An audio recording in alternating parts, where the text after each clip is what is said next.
Hey guys, तो कैसे हैं आप सब। मैं फिर से लौटा हूँ आपके बीच। वो अपनी 11th क्लास की जो सीरीज हमने स्टार्ट करी थी, डायमेंशनल एनालिसिस चैप्टर से हमने शुरुआत करी थी।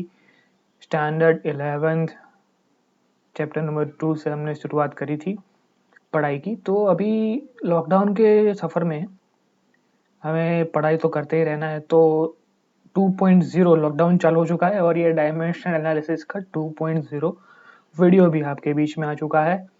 तो मैं हूँ यश चौहान, साइंस इन 24 आवर्स का author, publish by Maharaja Sayajirao university of Baroda, public speaker, teacher and आपका दोस्त। आपके लिए ले आया हूँ ये वीडियो यश चौहान क्लासेस पे। तो और समय वेस्ट नहीं करते हैं और हमारा वीडियो आज शुरू करते हैं। तो बेसिकली लास्ट वीडियो में हमने बात करी थी कि यूनिट्स एंड मेजरमेंट्स क्या है, क्या नहीं है। तो कुछ बच्चों का क्वेश्चन था कि ये किस बुक में से मैं करवा रहा हूँ। तो बुक वुक कुछ नहीं होता है बच्चों, अब 11th-12th में आ गए हो। अब क्या है कि एनसीईआरटी तो आपको करना ही है, ठीक है। ये सब एनसीईआरटी पे ही बेस्ड है, कुछ नया नहीं है।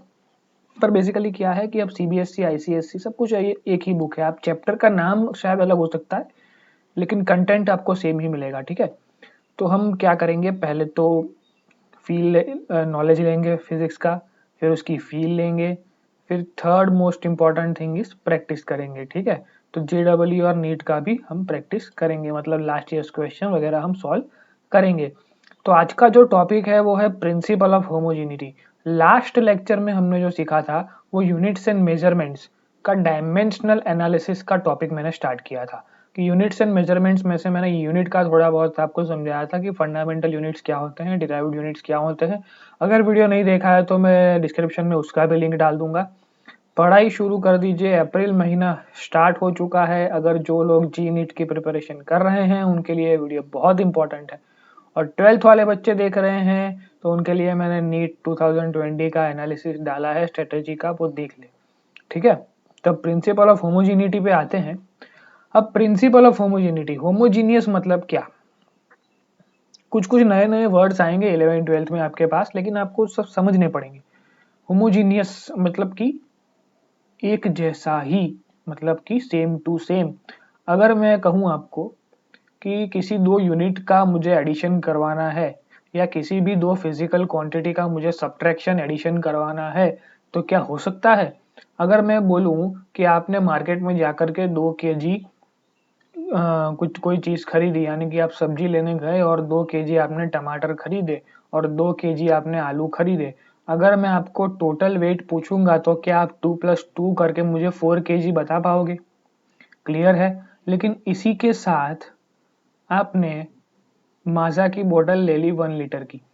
अब मैं आपको बोलूंगा कि इन तीनों को ऐड करो के मुझे बताओ, तो क्या आप ऐड कर पाओगे। 2 kg + 2 kg + 1 litre, not possible. समझ में आया। क्योंकि दो फिजिकल क्वांटिटी थी मास, और थर्ड फिजिकल क्वांटिटी आ गई वॉल्यूम की, तो वो तीनों को हम ऐड नहीं कर सकते हैं। मतलब कि इज इक्वल टू के एक साइड पे जो फिजिकल क्वांटिटी है और दूसरी साइड पर जो आंसर मिलेगा वो क्या होगा, एक जैसी ही फिजिकल क्वांटिटी को हम ऐड अप कर सकते हैं जिसका यूनिट सेम हो। मतलब kilogram plus kilogram is possible, kilogram plus metre is not possible, not possible. Clear है। मतलब ये गलत है, ये सही है। तो इसका प्रॉपर डेफिनेशन देखते हैं। The dimensions of all the terms written on both side of a correct equation should be same. वही मैंने समझाया पहले, उसी को अगर लिखना है तो इस फॉर्म में लिख सकते हैं, कोई इश्यू नहीं है। और बच्चों को एक भी सवाल और आएगा कि भाई सब्ट्रैक्शन और एडिशन तो करवा दिया फिजिकल क्वांटिटी का, अब मुझे डिवीजन और मल्टीप्लिकेशन पूछेंगे तो डिवीजन मल्टीप्लिकेशन तो आपको पता ही है, वो तो किसी भी क्वांटिटी का किसी भी क्वांटिटी के साथ हो सकता है। कैसे कैसे कैसे कैसे। तो अगर वेलोसिटी की बात करूं तो यहाँ पर हम क्या करते हैं, डिस्टेंस अपॉन टाइम। तो डिस्टेंस अलग फिजिकल क्वांटिटी, टाइम अलग क्वांटिटी। डिस्टेंस का यूनिट होता है मीटर, इसका यूनिट होता है सेकंड। तो चलेगा। क्लियर है। मतलब डिवीजन और मल्टीप्लिकेशन आप किसी भी तरीके की फिजिकल क्वांटिटी का करवा सकते हैं। पर ऐसे तो फिजिक्स समझ में आएगा नहीं। फिजिक्स फिजिक्स समझ में आता है सम से। तो आगे हम सम सॉल्व करने के लिए जाते हैं। तो फर्स्ट एग्जांपल हम लेते हैं यहाँ पे। तो find whether the given equation is homogeneous or not. Find the dimension of this particular a and b where v is velocity, t is time. अब ये होमोजीनियस है कि नहीं ये बताना है, और क्या बताना है, a और b का डायमेंशन क्या होगा। तो सबसे पहली बात मैं आपको ये करूं, इस इक्वेशन में से a को लेफ्ट साइड पे ले जाओ, bt को भी लेफ्ट साइड पे ले जाओ, ले गए तो ऐसा कोई इक्वेशन मिलेगा, मिल गया भाई। अब हमने एक चीज समझ में आ गई कि किसी भी दो फिजिकल क्वांटिटी का अगर सब्ट्रैक्शन या एडिशन हो रहा है, मतलब वो सेम फिजिकल क्वांटिटी होनी चाहिए। क्लियर है? और सेम फिजिकल क्वांटिटी मतलब उसका डायमेंशनल फॉर्मूला भी सेम, यूनिट भी सेम। क्लियर है? तो यहाँ पर v माइनस ए, तो v का और a का डायमेंशनल फॉर्मूला सेम होगा और दोनों फिजिकल क्वांटिटी भी सेम होगी। क्लियर हो रहा है यहाँ तक? और यहाँ पर कैच करने वाली बात है ये bt। अब सोचो ये v इजिकल टू ए है, तो v इजिकल टू बी होगा कि bt होगा? नहीं समझ में आया? नहीं आया, समझा रहा हूं। v इजिकल टू ए, और इसके साथ जो भी मल्टीपल में है वो पूरा v के इक्वल टू होगा। समझ में आ रहा है? क्लियर है? तो उसके नीचे हम लिखेंगे dimension of a is equal to dimension of v। क्यों? क्योंकि इसमें से ये पूरा माइनस किया, v में से ये पूरा माइनस किया। समझ में आ रहा है? bt पूरा माइनस हो रहा है, ना कि सिर्फ b माइनस हो रहा है। मतलब कि अगर जो भी माइनस प्लस हो रहा है तो मतलब कि ये पूरी क्वांटिटी जो है ये bt पूरा v के बरोबर ही है। समझ में आया? क्लियर है? कोई डाउट नहीं होना चाहिए इसमें। तो dimension of a is equal to dimension of v। अब वेलोसिटी का डायमेंशन तो सबको पता है, मीटर पर सेकंड यानी कि l अपॉन t। तो l के ऊपर भी कुछ नहीं है तो क्या होगा, 1 कौन है, मिस्टर इंडिया, दिखता नहीं है पर होता है, इसको याद रखना है। t पर भी कोई नहीं है तो कौन है, 1। ये ऊपर चला जाएगा तो क्या हो जाएगा, t माइनस 1। फुल फॉर्म लिखना है तो m0l1 t माइनस 1। ये मिल गया डायमेंशन ऑफ a। इधर से ढूंढेंगे dimension of bt is equal to v।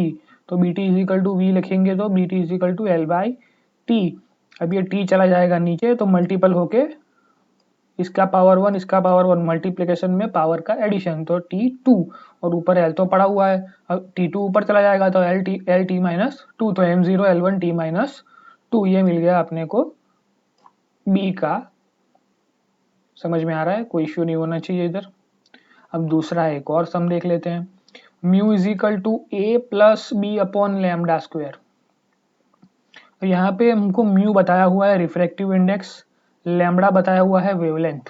तो वेवलेंथ आपको आएगी 12 स्टैंडर्ड में जब हम पढ़ेंगे वेव ऑप्टिक्स। तो वेवलेंथ यानी कि वेव का लेंथ कितना है, ऐसे अगर जब वेव प्रोपोगेट करता है तो वो कहाँ तक जाता है, तो उसको हम लेंगे एल, यानी कि वेवलेंथ हो गया हमारा लेंथ, कुछ नथिंग बट द लेंथ। अब रिफ्रैक्टिव इंडेक्स हमने 10th में पढ़ा हुआ है, इसके आगे वाले लेक्चर में भी मैंने बताया हुआ था कि speed in medium 1 upon speed in medium 2, मतलब ऊपर भी स्पीड नीचे भी स्पीड, तो ये बन गए डायमेंशन लेस क्वांटिटी। तो इसमें भी ए को उस तरफ ले जाएंगे, इसको भी उस तरफ ले जाएंगे, फिर क्या करेंगे, जो हमारी नोन क्वांटिटी है उसके साथ हम जो अननोन है उसको इक्वेट कर देंगे। ठीक है? तो mu is equal to A, mu dimensionless तो ए भी डायमेंशन लेस, उसका केस खलास। अब बी अपॉन लेमडा स्क्वायर को खोपचे में ले जाते हैं तो ले गए खोपचे में, तो dimension of B upon lambda square is equal to mu. ये इसका पूरा होगा म्यू जितना, और म्यू का पूरा होगा इसके जितना, और म्यू खुद कैसा है भाई, तो डायमेंशन लेस, तो ए भी डायमेंशन लेस और ये पूरा भी डायमेंशन लेस। लेकिन ये लैम्डा स्क्वायर जो है, अब डायमेंशन लेस में कभी जीरो मत लिखना, नहीं तो ये सीधा मल्टीप्लाई होकर जीरो बन जाएगा और आप कहेंगे मैंने बताया नहीं और आंसर आ जाएगा जीरो। ठीक है? तो यहाँ पर डायमेंशन लेस का मतलब m0 l0 t0 ऐसा फुल में लिखना है, नहीं तो हो जाएगी गलती और चले जाएंगे मार्क्स। तो B upon lambda square, lambda मतलब क्या बताया मैंने, वेवलेंथ, वेवलेंथ मतलब एक तरीके की लेंथ। तो बी अपॉन एल स्क्वायर, तो क्या बन जाएगा, एल स्क्वायर में से एल को भेजेंगे ऊपर मल्टीप्लीकेशन में, तो 0 प्लस 2 2, तो आंसर बन गया बी का क्या बना, m0 l2 t0। क्लियर है? कोई डाउट होना चाहिए नहीं। अब ये most important question for board है, बोर्ड में बहुत बार आ चुका है। MLT की जगह हमको FTV मतलब फैशन टीवी में हमको बताना है भाई, बरोबर? तो ठीक है, मतलब क्या करना है, वेलोसिटी, टाइम और फोर्स को हमको बेसिक क्वांटिटी ले लेना है। जैसे हमने MLT ले रहे हैं मास, लेंथ और टाइम को, वैसे हमको अज्यूम करना है कि velocity, time and force are the basic quantities, ठीक है, बेसिक डायमेंशनल क्वांटिटीज। उसके बेस पर हमें बनाना है मास का और एनर्जी का डायमेंशनल एनालिसिस फॉर्मूला, ठीक है। तो सबसे पहले हम ले जाएंगे मास को ढूंढने के लिए फोर्स का फॉर्मूला सबको पता है, F is equal to M A, M को वैसा का वैसा रखेंगे, ए इजिकल टू क्या होता है, वेलोसिटी अपॉन टाइम। अब मास को चाहिए अपने को, तो मास को कोफ्ते में ले जाओ, एफ टी चला जाएगा ऊपर, वी चला जाएगा नीचे, तो M is equal to F T upon V. तो F1 T1 और ये V1 है तो ऊपर जाके -1, ये बन गया अपना मास का dimensional formula for the FTV system. Clear, fashion TV system के लिए। और दूसरा ऑप्शन हमको पूछा है एनर्जी का, तो एनर्जी इजिकल टू, एनर्जी का फॉर्मूला क्या होता है, half M V square. Half M V square में हाफ कौन है, कांस्टेंट, और कांस्टेंट तो हमको पता ही है डायमेंशन लेस होते हैं। क्लियर है, क्लियर है, नहीं है तो आगे का वीडियो फिर से देखिए, हो जाएगा, ठीक है। तो एम वी स्क्वायर मिल गया, उसमें से मास तो मुझे मिला हुआ है F1 T1 V-1, रख दिया मैंने F1 T1 V-1, बाजू में V2 पड़ा हुआ है, V का स्क्वायर, तो एडिशन होगा पावर का, मल्टीप्लीकेशन में 2 - 1 तो 1, तो F1 T1 V1 FTV बन गया अपना final dimensional analysis in the form of FTV for energy. Clear, ये बहुत मोस्ट टाइम पे क्वेश्चन है, बोर्ड्स में बहुत बार आता है, ठीक है। फिर ये तो इजी वाले हो गए, अब अच्छे वाले देखते हैं, अच्छे वाले देखते हैं। टाइम हमारे पास कम है, जल्दी जल्दी करना है, ठीक है। 15 मिनट से ज़्यादा हमको वीडियो को खींचना नहीं है, नहीं तो आप देखते नहीं हो फिर। और find dimensional formula of X when y is equal to 10x, 10 into X T, 10x t। Previous video मैंने बताया था sine theta, cos theta, tan theta सब कुछ डायमेंशन लेस होता है, ठीक है। तो theta is the dimensionless, मतलब एक्स टी खुद डायमेंशन लेस, ठीक है, where t is equal to time और एक्स टी का मुझे एक्स ढूंढना है, ठीक है। तो X T is equal to क्या लिखेंगे डायमेंशन लेस में, m0 l0 t0, तो X T is equal to m0 l0 t0, ये t जाएगा नीचे तो बन जाएगा t इनवर्स, तो x is equal to m0 l0 t-1।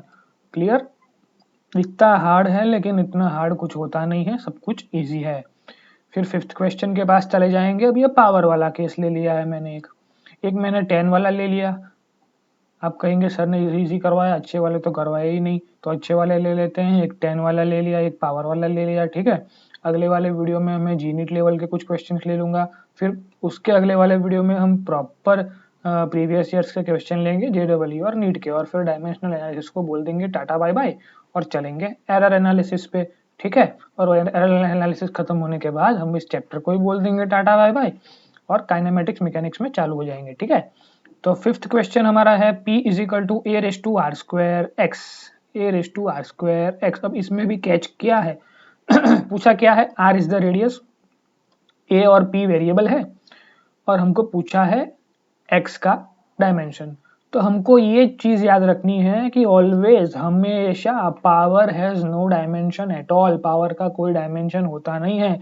कभी सुना है P रेस टू x में से हम, अगर मैं ऐसा बोलता हूँ 2 रेस टू 2 मीटर, तो जो मीटर लगाया मैंने वो आंसर 4 मीटर के लिए था। ये 2 का कोई पावर नहीं है, 2 का कोई मीटर मीटर नहीं है, इस 2 का मीटर है, इस 2 का नहीं है, मतलब power is always dimensionless quantity, ये आपको याद करना है। क्लियर, तो पावर को ले जाओ कोपचे में, उसको बताओ डायमेंशनलेस, आ जाएगा आंसर, ठीक है। अब आगे एक और क्वेश्चन ले लेते हैं, x is equal to A plus C by M, A को उठा के उस तरफ, सी बाय एम को उठा के उस तरफ, तो बन गया x minus A minus C by M. ये क्वेश्चन क्या था, तो पहले से ही जो क्वेश्चन का टाइप चल रहा है वही क्वेश्चन है। मैंने फर्स्ट क्वेश्चन का पूरा लिखा हुआ है क्वेश्चन, फिर उसके बाद मैंने सीधा क्वेश्चन को तोड़ मरोड़ के जितना हमने काम का है उतना ही लिखा है। इसमें क्या है, तो x is equal to displacement, m is equal to mass, और फाइंड करना है a और c को। हमको पता है कि एक फिजिकल क्वांटिटी में से दूसरी तभी माइनस होगी जब दोनों सेम होगी, तो x dimension of a is equal to dimension of x बताया है डिस्प्लेसमेंट, तो a बन गया डिस्प्लेसमेंट, बात खत्म।